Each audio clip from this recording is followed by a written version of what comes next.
Welcome back viewers. இன்றைக்கி நம்ம பார்க்குற வீடியோ பார்த்தீங்கன்னா வந்து சாம்சங் டாப் லோட் மிஷினில் பார்த்தீங்கன்னா வந்து கஸ்டமர் வந்து நம்மள்ட்ட இந்த மேலே வச்சிருக்க போர்டு பார்த்தீங்கன்னா வந்து டெட்னு சொல்லி நம்ம கஸ்டமருக்கு வந்து ரீப்ளேஸ் பண்ணி கொடுத்துருக்கோம். இது எதனால டெட் ஆகும் அப்படின்னு சொல்லிட்டு நம்ம இந்த வீடியோவில் பார்க்க போகிறோம். இது பார்த்தீங்கன்னா வந்து இப்போ வர மாடலில் பார்த்தீங்கன்னா 7 பட்டன் பிசிபி டைமண்ட் ரம்னு சொல்லுவாங்க. இது வந்து ரொம்பவே இப்போ வந்து ஃபாஸ்ட் மூவிங்கில் இருக்குது. இந்த மிஷின் பார்த்தீங்கன்னா வந்து இந்த இடத்துல ஐசியும் ப்ளஸ் வந்து கெப்பாசிட்டர் ப்ளஸ் வந்து இந்த இடத்துல டயோடு வந்து மூணுமே ஒரே டைமில் வந்து போயிருந்துச்சு. இதில் இன்னும் காம்பனன்ட்ஸ் வந்து நிறையாவே போயிருந்துருக்குது. இதை ரெடி பண்ண முடியுமா அப்படின்னு சொல்லி கேட்டிங்கன்னா வந்து சில போர்டு வந்து ரெடி ஆகும். பட் இந்த மாடலை பொறுத்தளவு பார்த்தீங்கன்னா வந்து ரெடி ஆகாது அப்படின்னு சொல்லிட்டாங்க. அதனால நம்ம கஸ்டமருக்கு வந்து ரீப்ளேஸ் பண்ணி கொடுத்தாச்சு.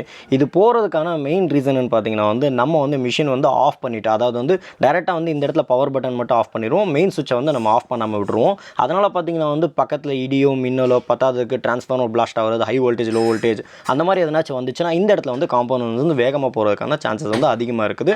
அதனால் எப்பயுமே சரி உங்களுக்கு மிஷின் யூஸ் பண்ணி முடிச்சவொடனே பவர் இல்லைன்னா வந்து டிஸ்கனெக்ட் பண்ணி வைக்கிறது ரொம்ப பெஸ்ட்டாக இருக்கும். வீடியோ உங்களுக்கு ரொம்ப யூஸ்ஃபுல்லாக இருந்துச்சுன்னா லைக் பண்ணி ஷேர் பண்ணி மறக்காம சப்ஸ்கிரைப் பண்ணுங்கள்.